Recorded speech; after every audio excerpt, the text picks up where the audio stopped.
Law enforcement agencies serve as the guardians of justice, entrusted with protecting the innocent and maintaining order in society. Despite the good intentions of protecting the law, a shadowy underbelly appears, a hidden world populated by people who violate their pledge and dishonor the badge they wear. These dirty cops seriously jeopardize the foundation of a just and equitable society. What do you think should be the punishment for dirty cops? Watch the video to find out the shameful crimes these officers committed. The first incident is where Atlanta police fired one of their own and then released the officer's body camera footage, allegedly showing her mishandling $500 in cash from a homicide victim's wallet, officials said. Officer Keisha Richburg's body cam footage, released by the Atlanta Police Department, shows the alleged incident unfolding at the scene of a shooting on Marietta Road near the Inman Rail Yard. And Nur Green, 43, was arrested and booked for murder after he allegedly shot Harris in the head because of an argument, police said. Officer Keisha Richburg was at the scene of a shooting in northwest Atlanta when an EMT handed her the wallet of shooting victim Jamel Harris, 29, who later died at the hospital, authorities said. Body cam video showed the EMT, Kevin Getter, tucking cash into the wallet's fold and not into the main compartment where cash is usually placed, according to footage posted by the Atlanta Police Department on its YouTube channel. When she handles the wallet in her squad car, the cash cannot be seen in the slot where Gator allegedly had placed the money, the video shows. When Officer Richburg transfers the victim's wallet from her right hand to her left hand, it is readily apparent the money is no longer tucked inside the wallet. A police report on the incident reads, Getter confirmed to internal affairs investigators that he gave Richburg the wallet with cash inside. I'm about 90 sure it was money, because it was kind of like like money would be folded in half. And I can't imagine it being anything else, he said. Later in the video, Richburg is shown surrendering the wallet to another police officer at Grady Memorial Hospital. Tevin Gator told investigators the money was handed over by a bystander who told him the cash belonged to the victim. I shouldn't have been messing with it because it was a crime scene, but it was just habit from not leaving patients' monies and stuff. So I just picked it up and then realized what I did. So I handed it off to the officer, Getter told internal affairs investigators. Witness Leilani Collier said that she turned in the money to police after finding his wallet and informed Harris' wife of the cash. However, police allegedly told Harris' wife, who was pregnant with the couple's second child, that there was no money in the wallet. An Atlanta Police Department spokesperson said that Richburg did not properly account for the money according to the department's policies and procedures, and Atlanta Police Chief Erica Shields fired Richburg. Officer integrity goes to the heart of what we do here every single day, Shields said in a statement. It's imperative the public have trust in our word and our actions. It's extremely disappointing to see the victim of a fatal shooting be victimized twice by the actions of one of our officers. But the Atlanta's police union disputes the department's claim and said Richburg is now in the appeals process that she hopes will reverse her termination. She didn't know money was in there, Vincent Champion, regional director for the International Brotherhood of Police Officers, told NBC News. The union rep insisted the video footage released by the department is inconclusive at best. They haven't proven that she had the money or took the money, Champion said. We don't feel the officer did that. Do you think Richburg is innocent or guilty? Let us know in the comments. The next incident is proof that social media is becoming a menace. TikTok user and police officer Brianna Strauss left netizens disappointed in the police force after speaking about her privileges. In a video, Strauss was seen reminding viewers that she can speed without getting in trouble. She also said that officers can find a reason to pull drivers over if they stay in front of them long enough. The video has led to a lengthy debate about police officers' entitlement, with people taking to Twitter to call her out. Brianna Strauss works with the Federal Way Police Department in Washington State. In the now viral video, she told viewers that the police are above and beyond the law and do not have the same rules as the citizen. This has led netizens to believe that Strauss was abusing her power after she became an authoritarian figure. If we're driving on the freeway in our police car, get the fuck out of our way. Get the fuck out of the way. If you merge and we follow behind you, and we merge too, you're probably in trouble. Best way to find that out is to get the fuck out of the way. I can go 90 miles an hour. You can't. You Can't do that. So get the fuck out of the way. If us officers stay behind you long enough, we can find a reason to pull you over, so you might as well get the fart kick out of the way. The video, which has garnered massive traction on social media, has since been deleted from Brianna Strauss's profile. However, netizens were quick to screen record the video. The video found its way to Twitter as well, where it amassed over 3.5 million views and more than 52.7 thousand likes. Netizens were not pleased to hear the officer's comments, and many were disgusted by her tone and autarkic demeanor. Several internet reasons stated that her behavior of looking untouchable was a reason why they did not believe in the police system. The officer went on to receive a 10-hour suspension, which would mark it as one shift without pay. Additionally, when people learnt of Strauss's suspension of only 10 hours, they were left furious. Many called for the officer to be fired instead of being suspended for such a short duration of time. The Federal Way Police Department conducted an investigation into the video and looked into possible violations of standards. They also looked into the officer's previous disciplinary issues. Commander Kurt Schwann from Federal Way that the police officer did not have previous disciplinary issues. They went on to determine that Strauss broke the department's code of conduct when it came to their social media and personal conduct. Do you think that punishment was enough for the arrogant police officer? The next incident is of a Florida deputy who was caught for drunken driving. According to online booking records maintained by the Pinellas County Sheriff's Office, Shelby Elise Coniglio, 26, was charged with one count of operating a vehicle while intoxicated with a blood alcohol content of 0.15 or more. Florida law presumes someone is too impaired to drive at 0.8. Coniglio served as a constable in the Patrol Operations Department for the Pinellas County Sheriff's Office from September 10, 2018. According to a press release from the Sheriff's Office, St. Petersburg Police stopped Coniglio about 1:37 a.m. at 108th Avenue North and 4th Street North in St. Petersburg. Police said Coniglio showed signs of impairment through slurred speech, bloodshot eyes, and she also struggled to remain steady on her feet, officers noted.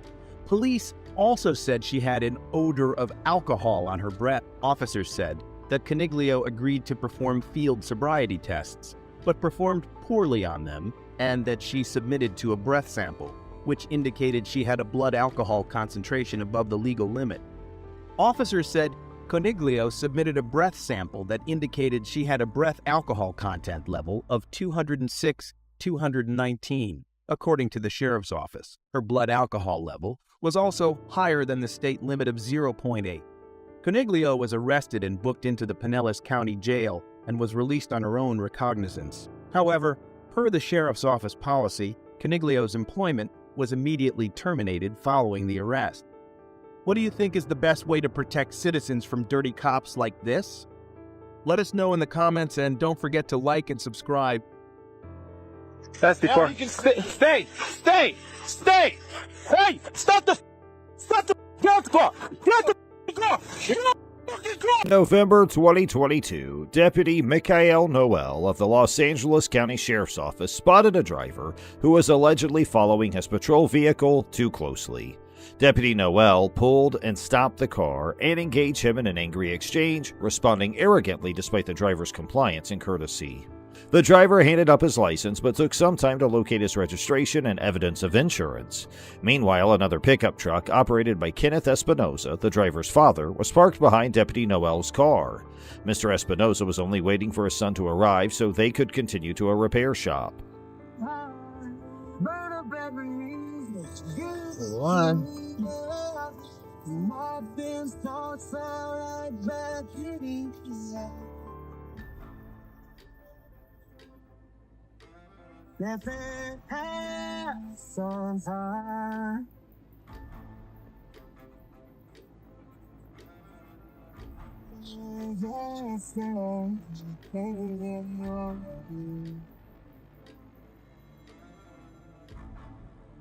Okay, when you find that, stay in the vehicle, your registration and insurance. I'll be back. After checking the driver's information, Deputy Noel informed him that he was being ticketed for following too closely under Colorado law, which is a Class A traffic offense. Yeah, I'm recording. Did you find it? Recording too. Good. Yeah, I didn't. You didn't find it? No, you didn't have any skip problem. So you didn't find your insurance or registration? Okay. All right. You're getting a citation, so go ahead and close your door.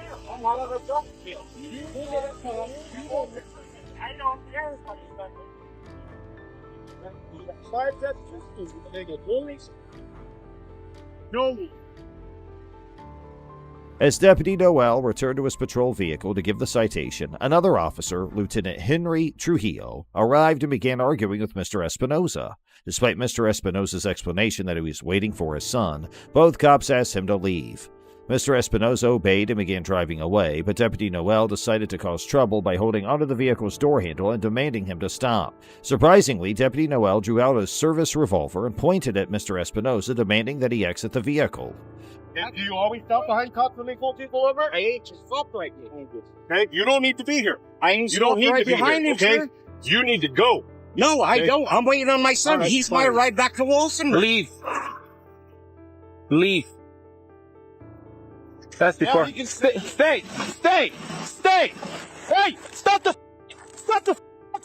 Get out the car! Get out the car!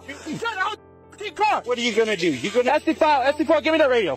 Get out the car! Get out the car! Get out the fuck car! Get out the car! Get out the car! Get out the car! Get out the car!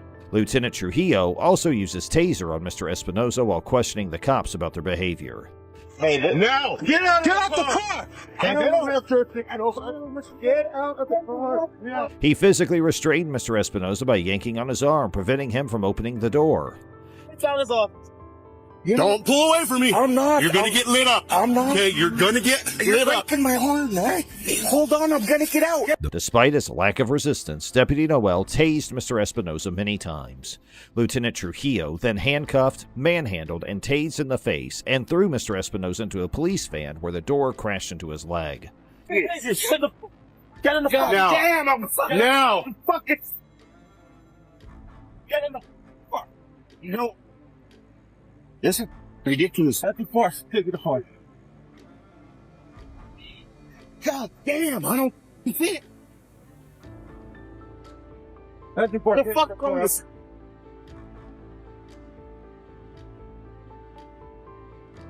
After this, Deputy Noel was searching inside Mr. Espinoza's pickup truck, and Lieutenant Trujillo went back to Mr. Espinoza to ask for his information.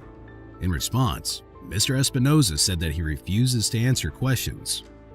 This apparently triggered Lieutenant Trujillo and sent him on a power trip as he aggressively pulled Mr. Espinoza out of the patrol vehicle, and all three officers on the scene dragged him on the ice violently. While being searched, Following that, Deputy Noel examined Mr. Espinoza's pickup truck while Lieutenant Trujillo requested Mr. Espinoza's information.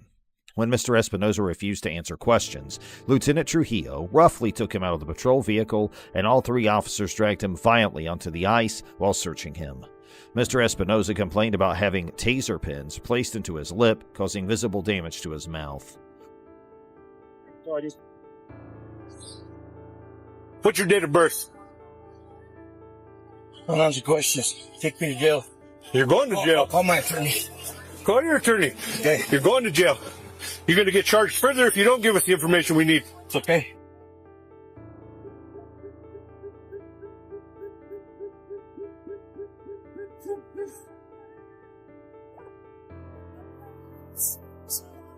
Where's your ID?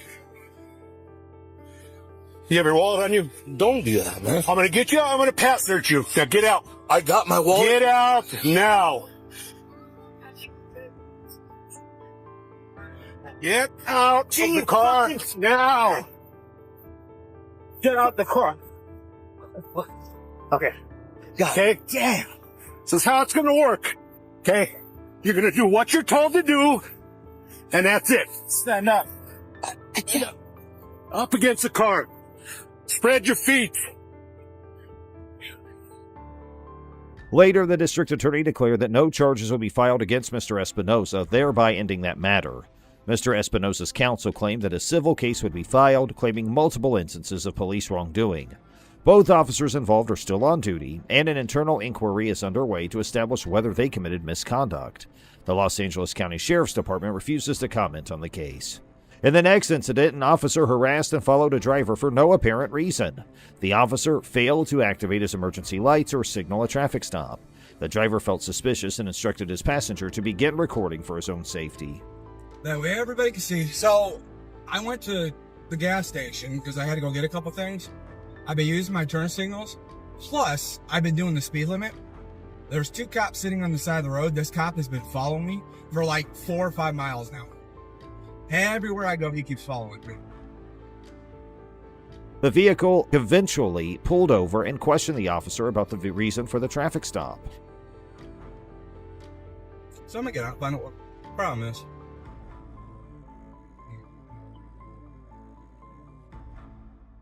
So he turned his lights on as soon as we pulled up here.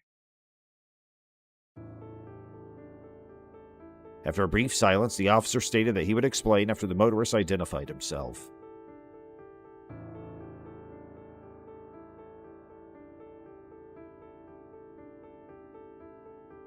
So I just took my seatbelt off.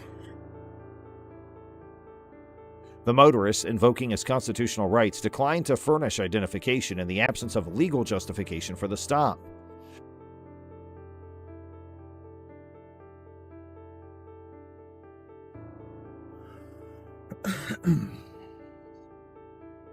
Evening, sir. Deputy Rouse of the Sheriff's Office. How you doing? You got your license, registration, proof of insurance with you tonight? What's the nature of the stop? As soon as I know who you are, I'll be happy to explain that. Is this Nazi Germany? Do I gotta provide papers before you tell me why? Well, if I don't know who I'm talking to, in case you run off or flee, I'll let you know who I'm talking to. So if you don't mind providing your identification, I'd be happy to go forward with you. Recognizing the driver's awareness of the law, the officer made up a fake justification for the stop, stating the vehicle lacked a front bumper. The driver, however, swiftly refuted this assertion, and the officer eventually recognized that the driver had done nothing illegal. I don't think Nazi Germany exists anymore. Exactly my point. You do realize in order to get ID from somebody, you have to have a reason and articulate that reason for the stop, right? I'm well aware of how it works. Well, you do realize I'm a constitutionalist, so I know that.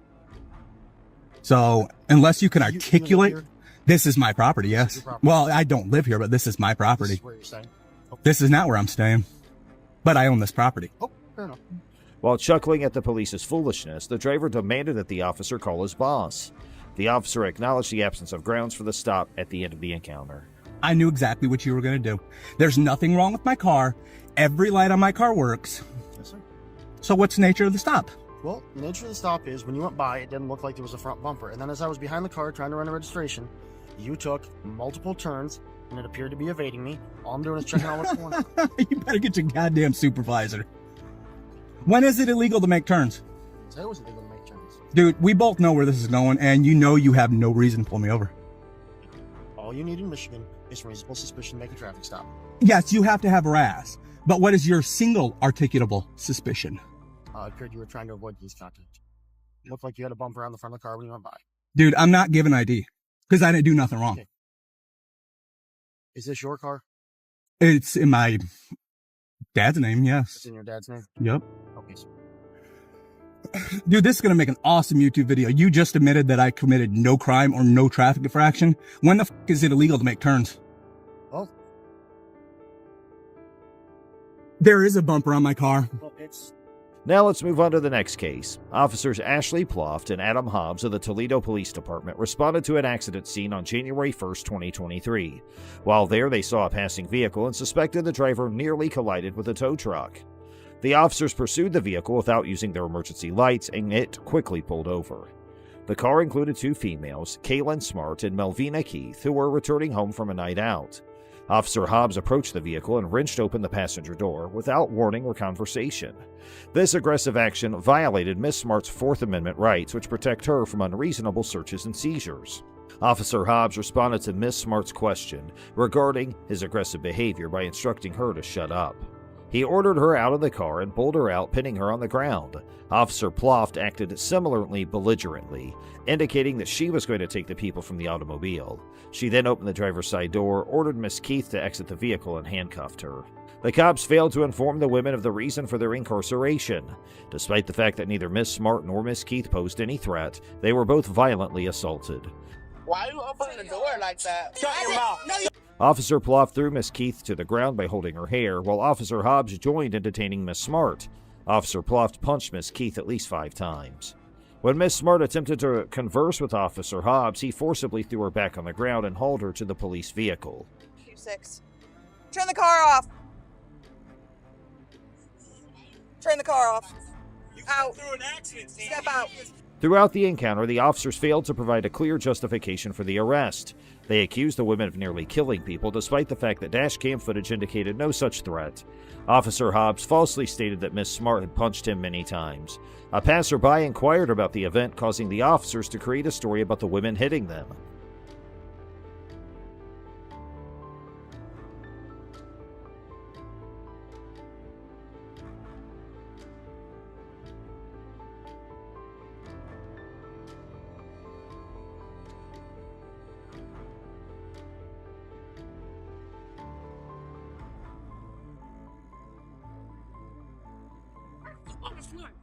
Let go of my hand! You're my mother! Guess what? This is my fight. Officer Hobbs even claimed the women had smashed into a tow truck, contradicting his first account of a near miss. Oh, I'm so lit for this. Peter rolls my face up, smash me into the room. Is this nigga okay? It's how is he allowed to be working? This shit is crazy. Hey, you smashed my head against the car. Miss Smart and Miss Keith were escorted to the Lucas County Correction Center, where Officer Hobbs and Officer Plouffe were seen laughing and joking before escorting them inside. Damn, you just killed people? Was banging my head against the car. Yeah, it sure the f was. You have no other. Because you had my hand. I don't know where my handcuff keys at. My right pocket. Hey! Post the most abuse. The women were charged with various offenses, but not with assaulting an officer. Officer Hobbs attempted to explain his use of force by claiming he utilized joint manipulation and strikes to gain control of Miss Smart.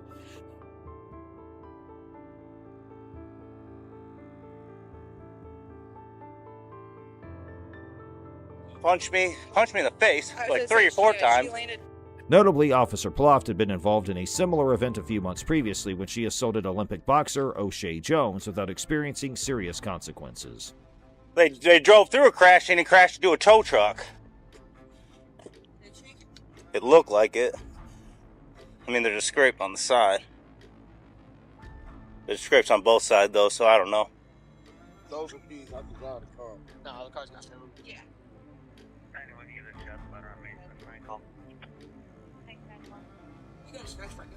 Yeah, she scratched. Yeah. She popped me pretty good. Got me right square in the nose. Made my eyes water a little bit. She paid for it. I was gonna say my finger might be broken. Yeah, the bite probably hurt the most. We'll see. Playback. Officer Plouffe and Officer Hobbs were both placed under investigation by the Toledo Police Department 3 months after the event on April 29, 2023. The government has 100 days to conduct the inquiry and take appropriate measures.